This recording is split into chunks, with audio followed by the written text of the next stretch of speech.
She was in the room the whole time, not hidden, not late, not out of place, just unnoticed. Conversations moved around her, like she wasn't there. Decisions were made without her name ever coming up. And strangely, she didn't try to change that. She just listened like she already knew how this would go. If you've ever been overlooked while knowing more than you should type, I see it below. The tactical planning room had assembled itself with the practiced efficiency of people who had done this before. Temporary space, permanent discipline, the kind of room that gets stood up quickly and runs seriously regardless of how long it exists. Maps spread across the central surface, overlaid with route markings and timing grids. Screens on the adjacent wall fed in environmental data, wind, visibility, threat assessment for the operational zone. Personnel moved through the room's geometry with the confident occupation of people who knew their role and had claimed the physical space that corresponded to it. The energy was purposeful. The work had direction. The mission required air support of Black Hawk insertion into a designated objective area, coordinated with a ground element working its way in from the opposite approach vector. The planning was at the stage where the broad strokes had been agreed and the details were being closed out. The specifics of route, timing, extraction point, the interdependencies between the air crew's schedule and the ground team's movement. The kind of work that looks straightforward on a planning surface and becomes complicated in the field, where the margin for coordination error is measured in seconds. The room had the right people for it. Officers with operational experience, technical coordinators who understood the systems, a liaison element that held the connection between the ground and air components. Everyone present had a defined role, a reason for being there, a function inside the process that was legible to everyone else. The conversation moved with the confident momentum of people who had assembled enough expertise to believe the problem was solvable with the resources in the room. She was in the corner, around 35, dressed without distinction, nothing that marked her as belonging to any specific element of the operation, nothing that announced rank or specialty or a particular claim on the room's attention. She had arrived when others arrived, taken a position near the back of the space, and had not introduced herself into the discussion at any point. Nobody had asked her to. Nobody had assigned her a specific function in the planning process. She hadn't been directed to a particular station or given a brief that positioned her as responsible for any piece of the work being done. Her presence had the ambiguous quality of someone who is there for a reason that hasn't been made explicit, attached to something, presumably, but not in a way that required the room to factor her in. She wasn't taking many notes, but her eyes weren't following the conversation. While the people around the central table tracked the discussion moving between speakers, absorbing arguments, building toward the collective position that the room was working to reach, her attention was elsewhere. It moved across the map with a different quality of focus, the kind that isn't processing what's being said but what's being drawn, tracing route segments, cross-referencing timing marks against the environmental data on the adjacent screen, checking the relationship between the approach vector and the wind data in a way that wasn't part of the current conversation and wasn't being done for anyone's benefit but her own. She wasn't there to listen. She was there to evaluate. And the room, which had not thought to ask who she was, had no idea what she was seeing. The discussion moved through its phases with the confidence of a room that believed it was close. Route in, confirmed.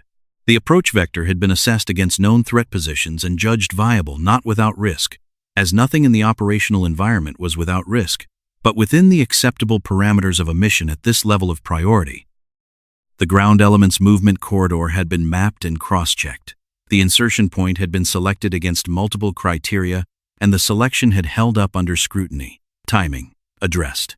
The coordination between the air crew and the ground element had been worked through the central table's logic, the Black Hawk's approach time, the ground team's position at the moment of insertion, the window during which both elements would need to be in specific locations simultaneously for the plan to execute as designed. The numbers had been run. They had produced a result that fit inside the mission's required parameters. The room had reached the point where the plan feels complete.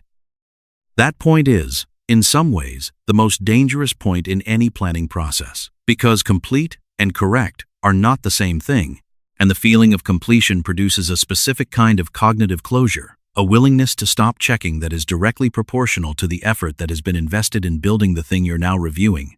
The more work that has gone into a plan, the more the mind resists the information that the work has produced something flawed, not through dishonesty, through the entirely human tendency to assess what you've built against the effort it took to build it, rather than against the unforgiving standard of what will happen when it encounters reality.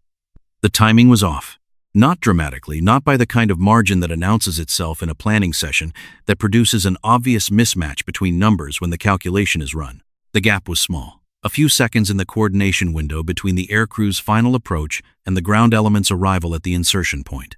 A few seconds during which the two elements would both be in a specific state of exposure that the plan assumed would be brief, and that the actual numbers, read carefully and in sequence, suggested would be slightly longer. In a training environment, a few seconds is a footnote. In a live insertion, in the operational window they were planning for, a few seconds was the margin between a clean execution and a sequencing failure that neither element would be positioned to recover from. She had seen it within minutes of the timing data being laid out. She didn't speak. The most dangerous mistakes aren't obvious, they're the ones everyone agrees on too quickly. If you've ever seen something wrong that no one else noticed, type "not aligned" below. Not because the room was hostile to correction, not because she had calculated the social cost and decided against it, but because she understood the specific dynamic of a room in the final phase of collective planning, the way consensus, once it begins to form, becomes a weight that individual dissent struggles to move. She could have spoken. She could have pointed at the numbers. And the room would have processed her observation through the filter of who she was to them, which was no one in particular, with no defined authority over the plan, and the consensus would have closed around her objection the way water closes around a stone. The plan was chalked. No objections raised. The error had been sealed inside it, and she sat with the knowledge of it, quietly, and waited. The door opened without announcement. 4 people entered the Black Hawk crew, arriving for the final coordination brief that would translate the planning room's product into the operational execution their aircraft would carry out. They came in with the particular quality of presence that belongs to people whose relationship to a mission is not theoretical. The pilot, the co-pilot, and the crew members whose physical reality was going to be shaped, within hours, by the decisions this room had made. They didn't scan the room the way newcomers scan a room.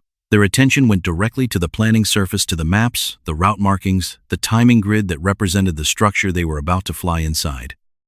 The pilot moved to the central table with the focused efficiency of someone who had a specific and limited amount of time to review a specific and critical set of information, and he began doing exactly that. He was quiet for a moment, longer than a moment. Not the quiet of someone reading quickly and preparing to ask a clarifying question. The quiet of someone who has encountered a problem and is determining, before they speak, precisely what kind of problem it is. His eyes moved from the timing grid to the route overlay to the environmental data on the adjacent screen. He ran the sequence the way the sequence would run in the air, not as a planning abstraction, but as a physical reality. The Black Hawk at the designated altitude, at the designated time in the designated wind conditions, arriving at the designated point, and the numbers produced what numbers produce when they're read without the filter of the effort that went into generating them. He looked for the person responsible. Not with anger, the expression was the controlled, purposeful look of someone who needs to understand the origin of something before they can correct it. He looked at the officers near the table. He looked at the coordinators. He looked through the room with the systematic efficiency of someone working through a short list, and then he said, "Who mapped this?" The question landed without elaboration. In a room full of people who had collectively built the plan, the question produced a specific silence, not the silence of people who didn't know the answer, but the silence of people recalibrating how to respond to a question they hadn't expected to be asked in that way, in that tone, with that particular quality of intent behind it. No one answered immediately. And then someone without drama, without apparent awareness of what the gesture would set in motion, turned slightly and indicated the woman in the back corner. The pilot looked at her. The look lasted only a moment, but it had a different quality than the way the rest of the room had been looking at her, which was to say, the way the rest of the room had not been looking at her. It was direct. It was assessing, and it was entirely unconcerned with the question's rank, role, function, reason for presence that had defined her invisibility in the room up to this point. He asked, "What's your name?" The question was simple. And in its simplicity, in the specific directness with which it was asked and the absence of any qualifier around it, not "Who are you with?" not "What's your position?" just your name. It did something that no assertion or objection or carefully constructed argument would have managed in the time available. It made her real to the room. Every set of eyes followed his. The conversation that had been the room's center of gravity shifted on its axis, and the corner where she had spent the preceding hour as a functional non-entity was now, briefly and completely, the room's actual center. She didn't explain herself. She didn't offer the context that the room might have expected, the background, the credentials, the reason her assessment should carry weight. She moved to the table, and she put her finger on the timing gap, and she said what needed to be said in the number of words required to say it. The pilot understood before she finished. He made 2 adjustments, timing and a minor route correction at the point where the gap was widest and the numbers that had been slightly dangerously wrong were right. The plan that the room had finished building worked. Nobody apologized. That wasn't how rooms like this one processed the discovery of an error, not through explicit acknowledgement of the miss, not through the formal accounting of how it had been allowed to persist as long as it had. The culture didn't have that shape. What it had instead was correction. Identify the problem, fix the problem, move.